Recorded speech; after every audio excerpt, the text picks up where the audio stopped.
one love, one joy, and one harmony, one peace of mind. We know this is spirit, and we know that spirit finds an outlet for itself as all life everywhere, and that each one of us is some undifferentiated part of that whole life of God's, that God has sought to find and know of itself in form, and we are that, and so is all life everywhere.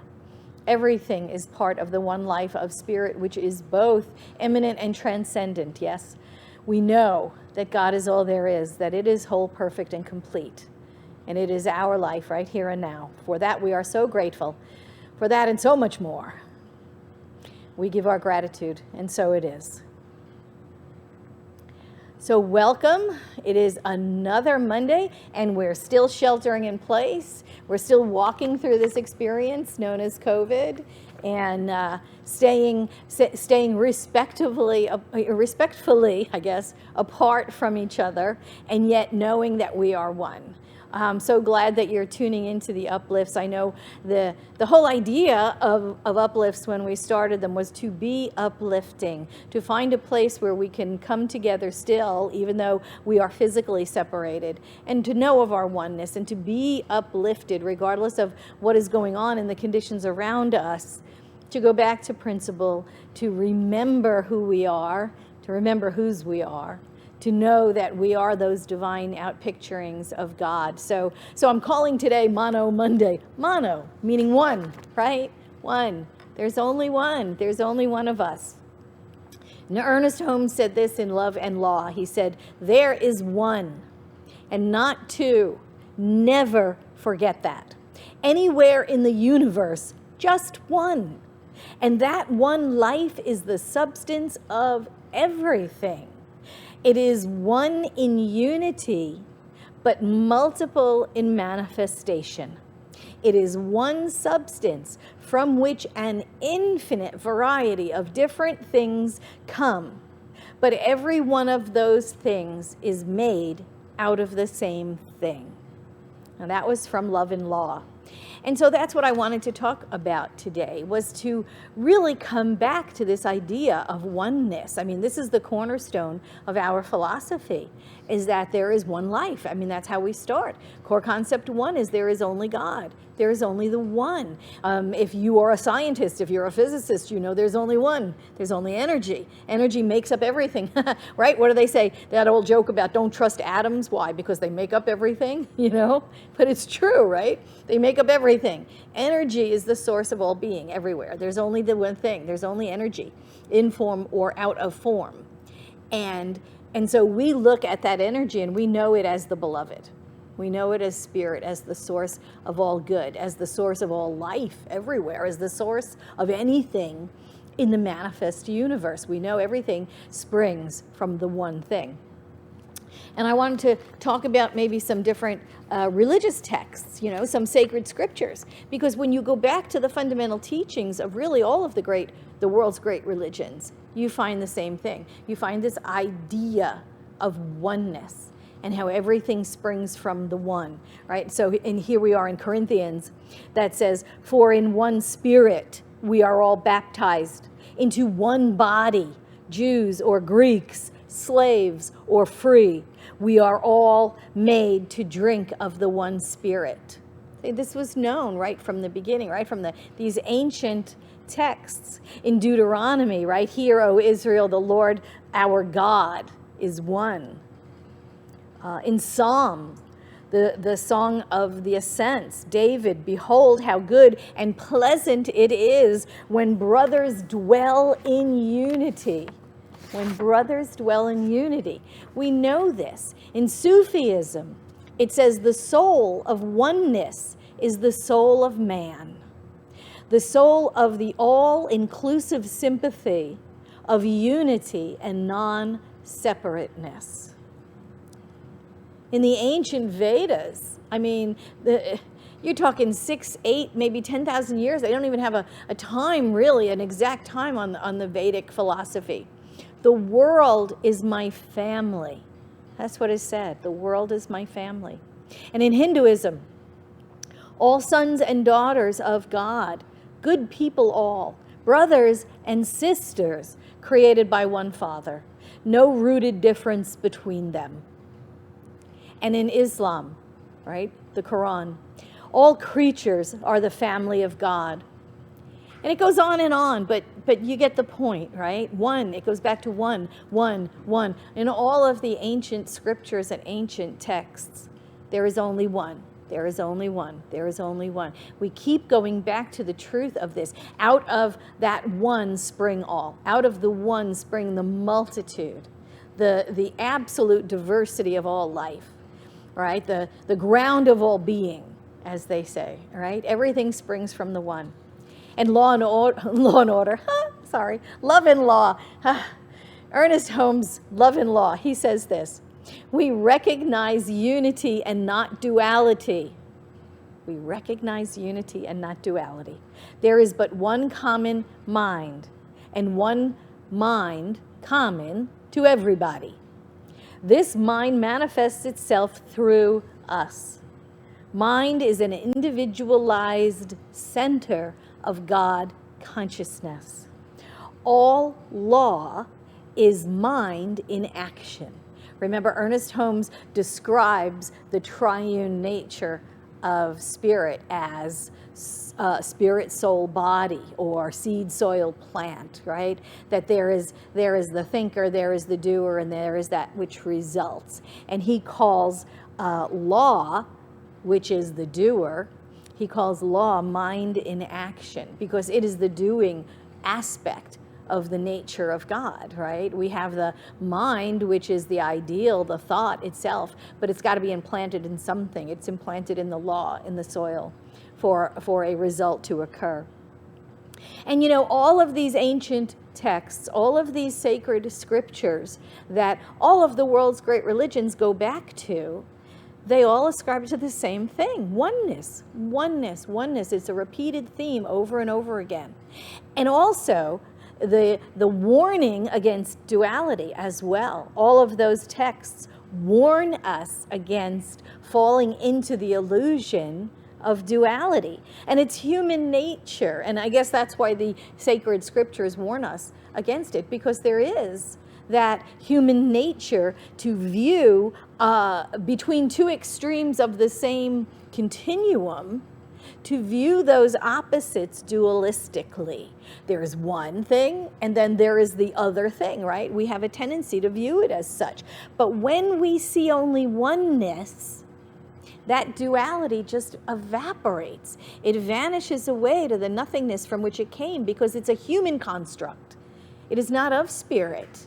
It is our human nature, right? When we recognize, when we accept our oneness with spirit as spirit and with everything else, everything being held in the unity of the one, then that duality falls away. We can transcend this us and them identities that we have forged out of our humanness, out of the fear, right, of the other. And we can transcend that. We can transcend those ancient beliefs that we have held so long. It is in our fear and our ignorance that we believe in the construct of other to begin with. We have, in our fear and ignorance, viewed other as dangerous, other as suspect, right? Other as a threat. And it all goes back to that ancient hatred, doesn't it? It all goes back to anything outside of the light of our fire circle, right? Anything outside of that could not be seen, that was viewed with suspicion, and rightly so back in the ancient days, right? Life and death would hinge on identifying the other. You know, when we were all sitting together in our own little circle, our own little tribe, our own little gathering, anything outside of the light of the fire could be dangerous. Right? You hear the snap of a twig. What could it be? It could be an invading tribe. It could be a tiger ready to pounce on us. It could be a bear, you know, ready to get some dinner in the form of us. So absolutely, our guard was up when when we think of what's out there in the darkness, what's outside of our light. And yet, here we are in the 21st century. I think it's about time that we got over it, right? We have a cerebral cortex, which is highly evolved over our reptilian brain. We have the ability to reason. We must transcend this idea of fear of other, right? This automatic hatred of those that are different. Ernest Holmes again said this. He said, to learn to see God in all manifestations, in all people, and through all events. The ordinary person sees only a lump of matter. Not so with the awakened soul. He sees all things, the divine mind at work, molding into expression what it feels itself to be, of life, of color, of form, and of beauty. And this is the truth that we all must awaken to at some point. The truth that we are all brothers and sisters of this one spirit. We are all cousins. We are all related, as unique and individualized as we may be, to know that at our root, we all spring from the same source. We all spring from the divine life of God, which in which we move and breathe and have our being. It's a very comforting thought to realize that all humanity are our kin, right? So there is nothing to hold anything against anyone. That all life is our life. All life is some part of the life of God. We are all individualized expressions of that one life. And I know that's such a wonderful truth we get to in our meditations, in our affirmations, in those moments when we block out the conditions of the world, right? I mean, that's the point really of our meditation, isn't it? To take a time out for ourselves, to go within, to recognize, which is the first step of our affirmative prayer, to recognize oneness, to recognize oneness. So we could never hold anything against our brothers and sisters, you know? I guess that comes back to our own personal family, right? I mean, and it comes back to the teaching of the man Jesus who said, right, you know, above all, love God, right? And love each other, you know? Love the other as thyself, right? And you know, a lot of that depends on how well we love ourselves. A lot of it depends on how well we love our family. Right? If we're to see everyone as human family, well, how well do we get along with our family? That's also something that we have to think about. You know, we know oneness, and yet we have to stand in this ability to be unique expressions of that oneness. Doesn't mean we're going to get along with everybody. It doesn't mean that we are going to want to spend extraordinary amounts of time with some people. We're going to gravitate to some people over other people. But to absolutely walk in the truth of our oneness, could you imagine what a healing thing that would be? Could you imagine what a healing thing that could be for the earth? If instead of looking at us and them, we simply knew God is love and everything is love. You know, if we walked in our oneness, if we recognized each other in all of our uniqueness as still the outpicturing of the oneness, if we really practiced oneness as opposed to getting caught up in the illusion of duality, how that would change our world. How it would change first our little corner of the world, and then it would change the world. If we kept remembering that duality is the illusion of separation. It's all it is. It's not real. It has no source. It has no substance. It has no reality other than the power we give it. And to go back to the truth of our oneness and to view all life as that. we are the people to do it. Religious science are the people to do it because we've believed this right from the beginning. Right from the beginning of this faith and this philosophy and way of life. Right? That there is only one. There is only one. There's only us. We're the only ones home.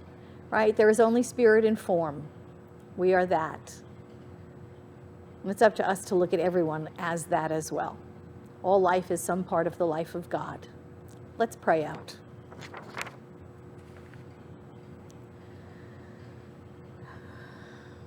I give thanks for this teaching.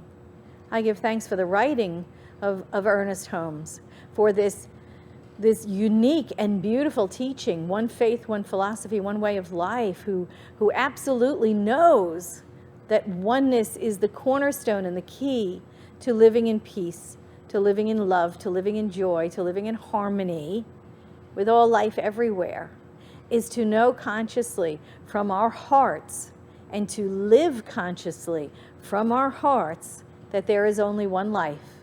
It is God. It is expressing itself as all life everywhere. It is all precious. It is all unique. It is all priceless. It is all the life of spirit. And I give great thanks for it, for the diversity, for the magnificence, for the individuality, for the unique ways that life shows up. I give thanks for all of it. I call it all God, and I call it all good. And so it is. Amen. Thanks for joining me today. Thanks for taking this moment in time to remember, just to remember. It gives us peace, doesn't it?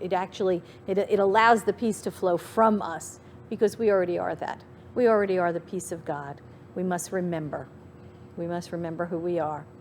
Sending love to you. Remember, Vision, from my heart to yours, there is no separation. We are one. Sending you great buckets of love today, and I will see you again tomorrow at 1 o'clock on another edition of the Uplift. Bye-bye.